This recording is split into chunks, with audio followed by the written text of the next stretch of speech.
היום כמובן, ואני שמח לראות שהנוכחות היא טובה, סימן שהכנס היה מעניין עד עכשיו, או כמו בכלכלה שיש ציפיות שיהיה מעניין.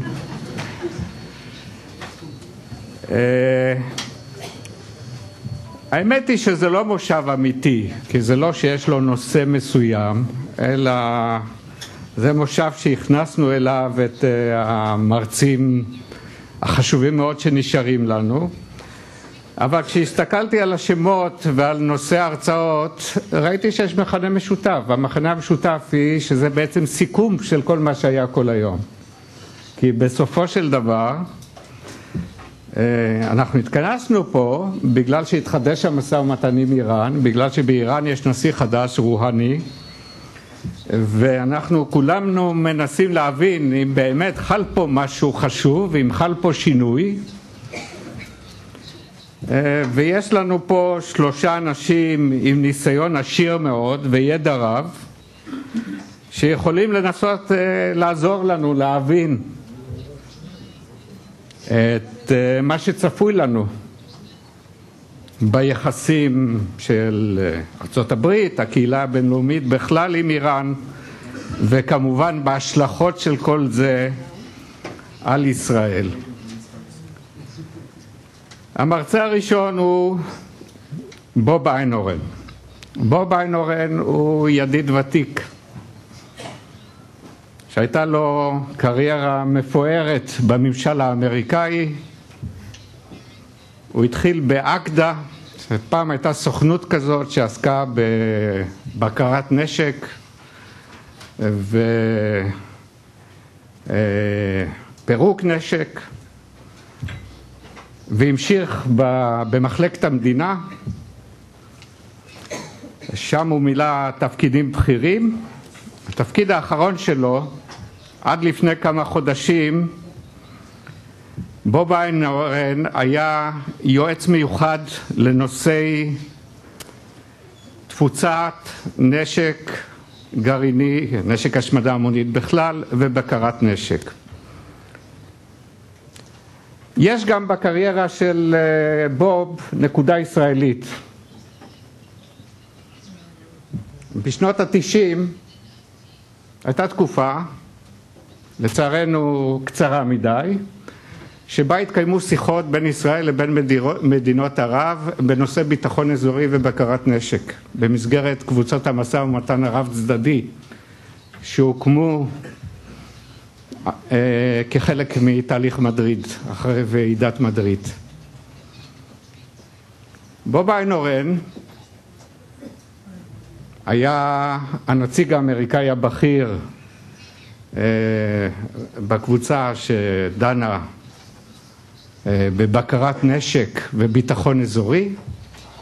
הוא זה שבעצם ניהל את הקבוצה הזאת, ודוד עברי פה היה הנציג הישראלי הבכיר, ואני חושב שנוצרו אז קשרים יפים מאוד בינינו לבוב, ואנחנו זוכרים אותו לטובה מאז.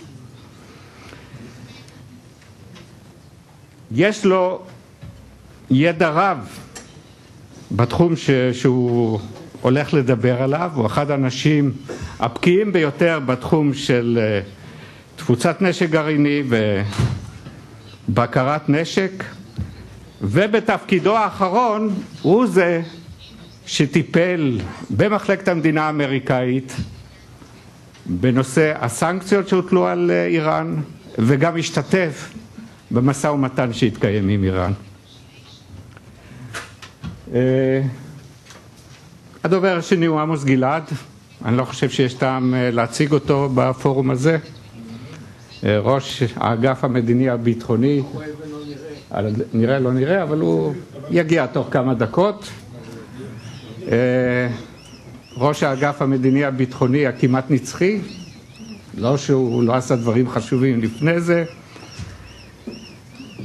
והדובר האחרון שיסכם את כל היום יהיה ראש המכון, האלוף במיל עמוס ידלין.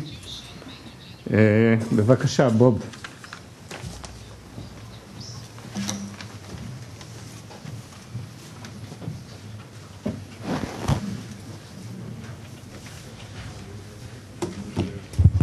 Shlomo, thank you very much for that very nice introduction. INSS, thank you very much for inviting me to speak to this forum.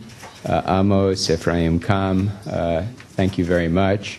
Shlomo reminded me of this arms control and regional security process, ACRES, we call it now. It's great to see David Ivry here. Uzi Arad is another veteran of the ACRES process. There may be others in the audience. Anyway, thank you for the opportunity. I've been asked to speak on the topic of whether a good deal with Iran is possible. I'm taking that charge very seriously. I think it's clear that no negotiated solution that can be reached with Iran is going to be ideal. The United States and its P5+1 partners surely will not get all they ask for in this negotiation. Any agreement that emerges from these talks will be criticized both in Israel and in the United States. But I believe that the test for any agreement should not be how it measures up against the outcome, the best outcome we can possibly imagine. A better test is how it compares to the realistic alternatives for dealing with this problem. And those alternative means include the use of military force, efforts to promote regime change in Iran, and a continuation of the current pressure strategy. The military option has been much discussed, both in this country and in the United States. Ephraim Kam gave us an excellent presentation just a few minutes ago. The main advantage of the use of military force is that it could set back Iran's nuclear program, and it could make credible the perceived risks for Iran of continuing down the path toward nuclear weapons. But whether military force is used by Israel, the United States, or both, the risks and uncertainties are substantial. A major uncertainty is whether the setback to Iran's nuclear program would be short-lived or more durable. Another major uncertainty is the impact of retaliatory measures by Iran or its surrogates. The potential impacts could range from manageable provocations to large-scale, regional or even global armed conflict. Perhaps the most worrisome downside of the military option is that it could trigger an Iranian decision to kick out inspectors, withdraw from the NPT, the Non-Proliferation Treaty, and move as quickly as possible to build nuclear weapons. It could give Iranian advocates of early nuclear weaponization something they've wanted for several years, and that's a green light to cross the nuclear threshold. A military attack could also have a major consequence for the international sanctions regime. In the wake of the use of force, we would want to keep powerful sanctions in place to deter or respond to Iranian weaponization. But a military attack would almost surely precipitate the demise of the international sanctions efforts. And this is a greater risk today than it was a year ago. A year ago, military force might well have been seen as an understandable response to Iranian intransigence at the negotiating table. With Iran's new leadership widely perceived to be open to compromise, an attack would generate sympathy for Iran, and it could trigger a rapid unraveling of sanctions. A second option is to seek actively to destabilize and change the regime in Tehran. Regime change could well be a very positive outcome. It could possibly end Iran's nuclear ambitions, although, as Ephraim reminded us, although it's far from certain that a new regime would have a different attitude toward an Iranian nuclear weapons capability. And a less ideologically driven Iranian regime could adopt a more benign approach on a wide range of issues, including support for terrorist groups, human rights, and relations with its Gulf neighbors and with Israel. But experience has taught us that promoting regime change in another country is an unpredictable and difficult challenge. This may be especially true for Iran, with its extreme sensitivity to and vigilance against outside influences, especially Western influences. Despite widespread discontent within Iran, the Islamic Republic has proven to be quite resilient. Cycles of relative moderation following periods of conservative orthodoxy have provided a kind of safety valve for the regime. If fundamental change is to come to Iran, it will come from within, not from outside. And it's highly unlikely to arrive in time to address the Iran nuclear issue. A third alternative to a negotiated solution is to ratchet up pressure further than it's been increased so far, and to de-emphasize the diplomatic track. The hope would be to persuade Iran's leaders eventually either to take a conciliatory approach to the negotiations or unilaterally to change course and abandon the provocative elements of its nuclear program. But there are problems with setting negotiations aside and counting on enhanced pressures to lead to a better outcome. One problem is that generating international support for ratcheting up the sanctions will be very difficult, especially if we are seen as de-emphasizing a diplomatic solution and the Iranians are seen finally to be willing to accept significant constraints on their nuclear program. Another problem is that Iran is now on the verge of operationalizing certain nuclear capabilities that will significantly heighten the breakout threat. In particular, they could soon start producing near 20% enriched uranium in the centrifuge cascades at the Fordo enrichment facility that are now idle. 12 of the 16 cascades installed at Fordo are not yet spinning. They could also install additional, more advanced centrifuges, the so-called IR2M centrifuges, both at Natanz and Fordo, and they could begin feeding those advanced centrifuges with uranium gas. They have not yet begun feeding enriched uranium into the roughly 1,000 IR2M centrifuges that they have already installed. They could also fuel and begin operating the Arak heavy water reactor to produce plutonium. And they could continue building up their stocks of enriched uranium both at the near 20% and the below 5% levels. And so deprioritizing negotiations while seeking stronger sanctions could pass up the opportunity to halt these very worrisome activities. So these are the three main alternatives to a negotiated solution: the use of force, regime change, and ratcheting up sanctions. In my view, none of them seems very promising.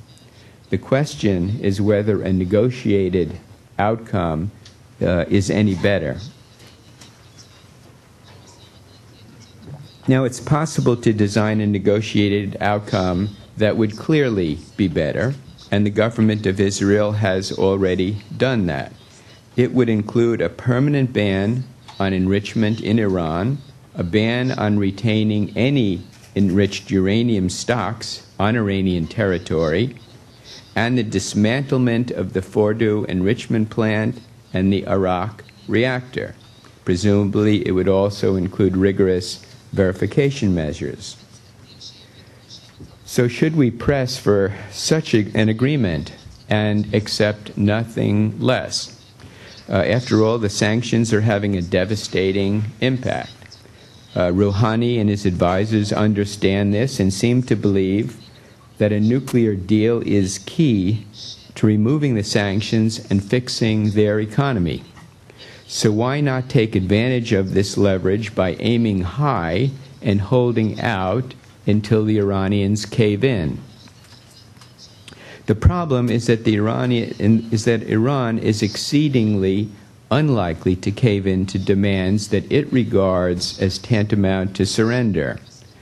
Most observers who follow Iran and its internal dynamics believe that no matter how devastating the sanctions, no matter how persistent we are at the negotiating table, and no matter how credible the military option we are able to threaten, Iran will not agree to the maximalist terms that both the Israeli government and some American observers advocate. The nuclear issue has been successfully framed as a matter in Iran as a matter of rights, with the United States and its partners seeking to deprive Iran of its legitimate nuclear rights. Upholding the nation's rights is a cause that can rally the support of the entire political spectrum within Iran. Rouhani's electoral victory was a mandate for economic recovery, for greater moderation, for removal of the sanctions, for less strident rhetoric, and for greater flexibility in reaching a nuclear agreement. But it was not a mandate for surrendering Iran's rights. While signaling moderation and flexibility on a number of issues, Rouhani and his negotiating team have repeatedly and categorically defended Iran's nuclear rights, especially what they see as a right to enrich uranium. They have indicated a willingness to accept constraints on a domestic enrichment program, but never a willingness to give up that program altogether. And it's also to bear in mind that there are influential hardline supporters of Supreme Leader Khamenei who simply don't want an agreement with the United States and the West for ideological and other reasons. Some of them are reaping economic rewards from illicit activities designed to circumvent the sanctions. They wouldn't mind a diplomatic impasse or even a further strengthening of the sanctions regime. Khamenei may be prepared to overrule hardliners for an agreement that is seen as protecting Iran's rights, but the hardliners would pounce on any deal that could be portrayed as a humiliating surrender of those rights. And it's hard to imagine the Supreme Leader overruling them in these circumstances. Even the threat of military force would not be enough to persuade Iran to accept maximalist demands.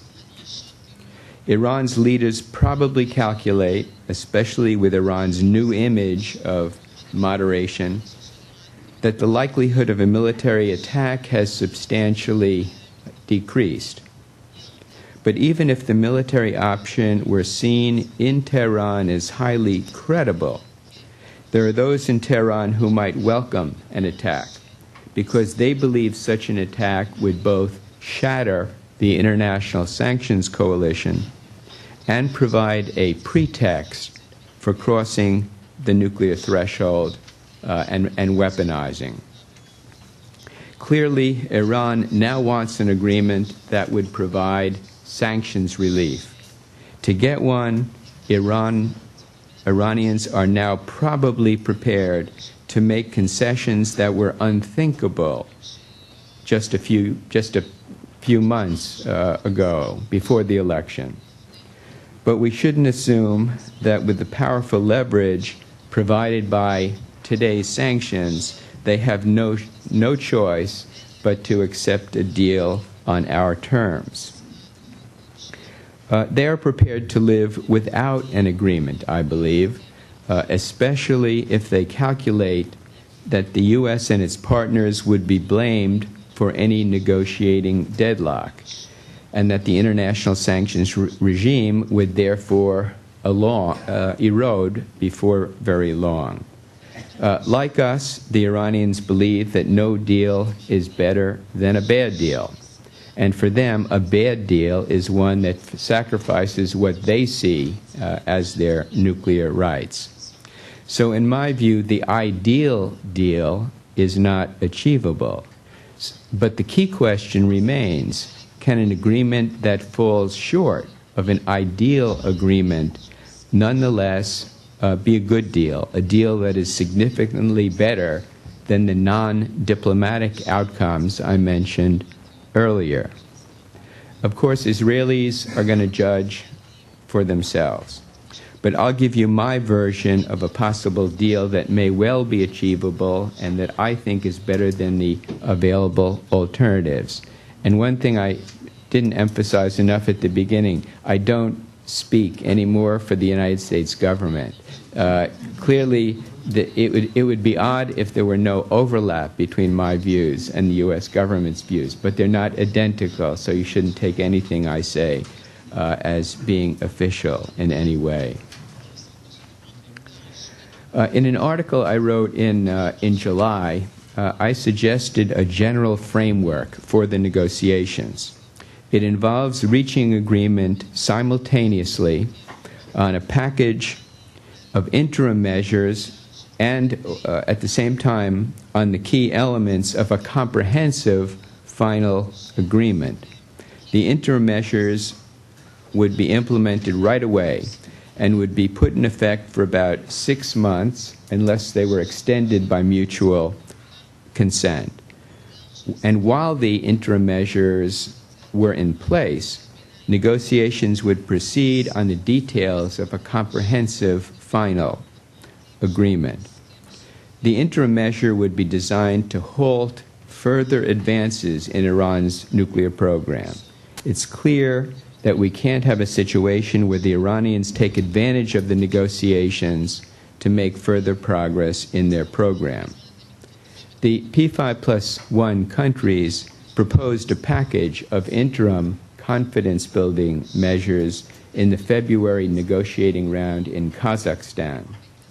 It addressed the production and stockpiling of near 20% enriched uranium, as well as the Fordo enrichment facility. That proposal, which was developed now over a year ago, has been overtaken by developments in the Iranian nuclear program. Now, to halt further progress toward an Iranian breakout capability, a P5+1 interim proposal needs to be expanded considerably. As in the Kazakhstan proposal, it should stop production of near 20% enriched uranium, reduce the breakout potential from existing stocks of near 20% enriched uranium, and address the threat posed by the Fordo enrichment facility.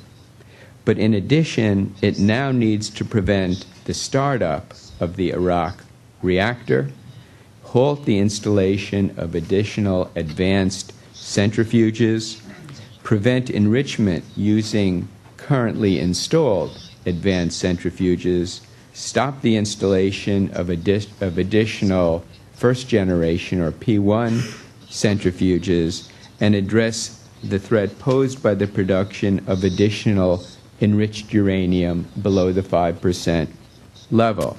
Taken together, I think all of these measures would put a significant lid on Iranian advances toward a breakout capability and ensure that while we were negotiating, while negotiations were taking place, I keep saying we, I'm no longer in the government, while negotiations were taking place on a final agreement, that there would be no further advances in the Iranian nuclear program. Essentially, it would be held to where it is now. But of course, to get more, the P5+1 would have to give more. Their Kazakhstan proposal offered to refrain from new UN Security Council and European Union sanctions, to engage in some civil nuclear cooperation and civil aviation safety cooperation, and to suspend U.S. sanctions on petrochemicals and gold and other precious metals. The broader framework of interim measures that I believe is necessary would require the P5+1 to expand their offer, especially in the area of sanctions easing. But my impression is that the U.S. in particular is not prepared to go very far in sanctions easing for the sake of an interim deal. It knows that the most effective sanctions, especially in the oil and financial areas, will be needed as leverage to pursue an acceptable final agreement. I noticed that in a recent article in the Wall Street Journal, Amos Yadlin and Avner Golov criticized partial steps, largely on the grounds that the P5+1 would give up their best leverage in exchange for only partial constraints on the Iranian nuclear program. Now, I can't speak for the U.S. administration, but I strongly believe that U.S. officials are acutely conscious of the need to avoid giving away too much in any interim arrangement. A phased approach with a near-term interim deal has important advantages, in my view, over going directly to a comprehensive agreement. An interim agreement provides an opportunity before a final agreement is concluded to test Iran's willingness to implement its commitments faithfully. And an interim deal can put immediate constraints on Iran's program. A detailed comprehensive agreement could take a long time to negotiate.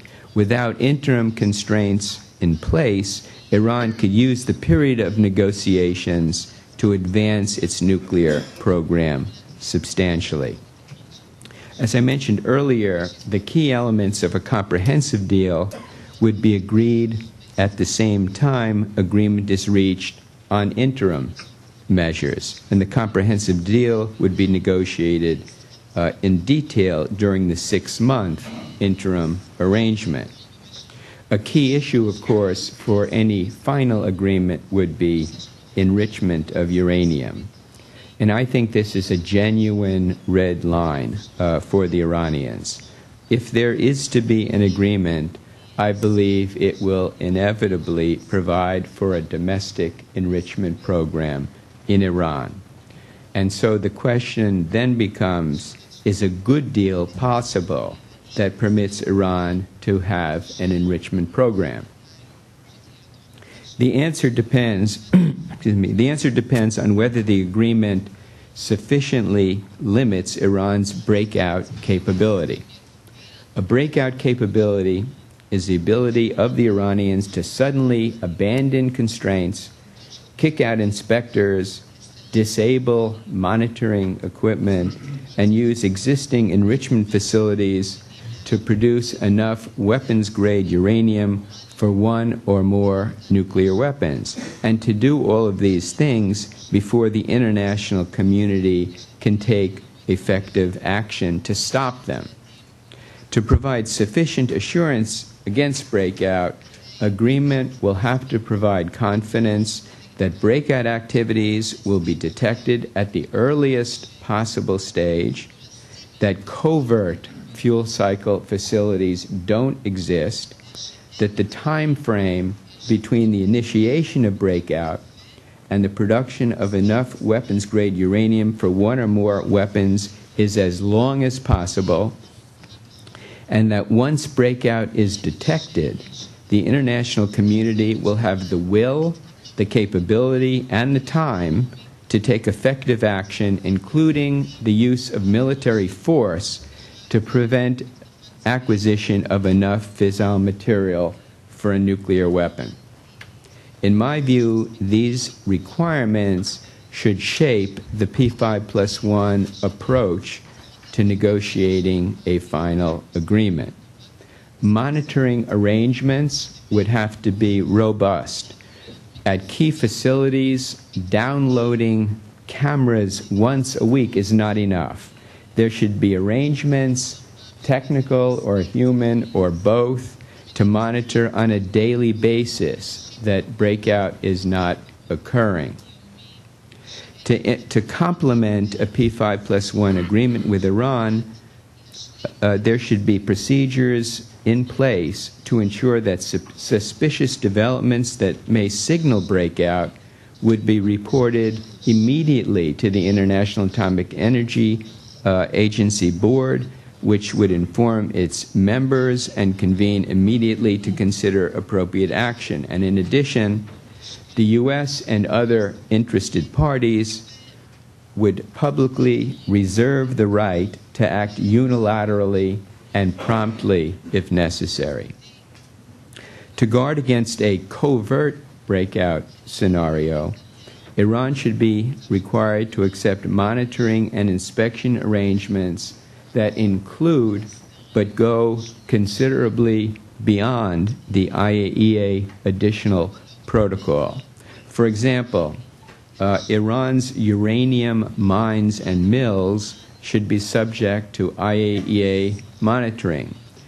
Without a clandestine source of yellow cake, it would be very difficult for Iran to pursue a parallel covert fuel cycle. Centrifuge production and assembly facilities should also be subject to monitoring by the IAEA. If Iran's full inventory of centrifuges is accounted for, we would have greater confidence that there are no covert enrichment facilities. Iran's trade in uranium and sensitive dual-use goods and technologies should also be carefully monitored, again, to limit the possibility of a covert fuel cycle. Greater transparency and monitoring measures along these lines are necessary but are not sufficient to prevent breakout. Limits on Iran's enrichment capacity and its enriched uranium stockpiles would be required to lengthen the breakout timeline. Iran's current civil nuclear program has no need for a large enrichment capacity. It already has more than enough, near 20% enriched uranium to fuel the Tehran research reactor for decades. Moreover, Russia is meeting the fuel needs of the Bushehr nuclear power reactor and presumably will meet the fuel needs of any additional reactors it sells to Iran.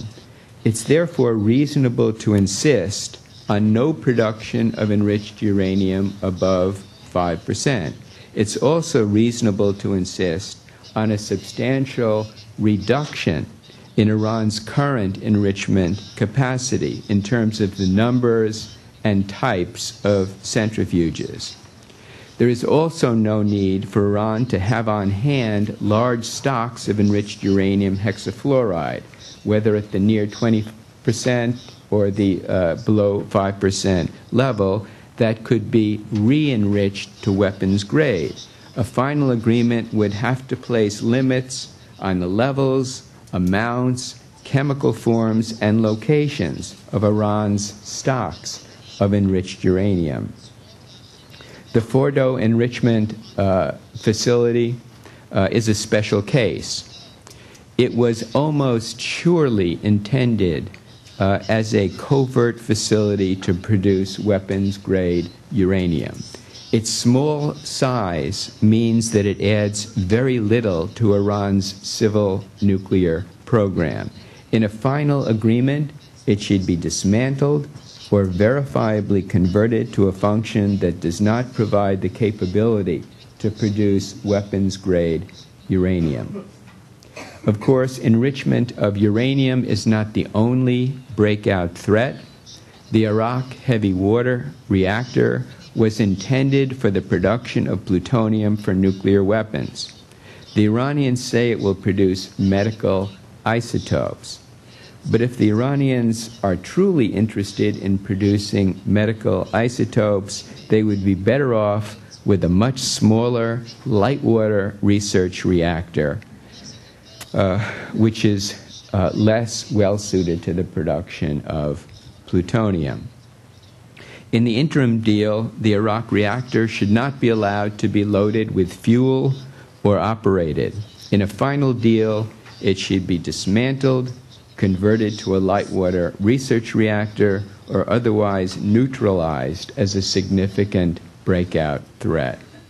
Taken together, these elements of a final agreement could provide confidence that an Iranian breakout attempt would be detected almost immediately, and the U.S. and others would have a substantial period of time to take actions before Iran could acquire a sufficient quantity of fissile material to produce nuclear weapons.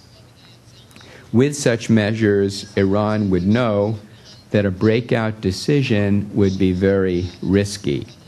Before producing enough fissile material for a single bomb, it would have to pass through a significant period during which its intentions had been exposed and it had become highly vulnerable to military attack.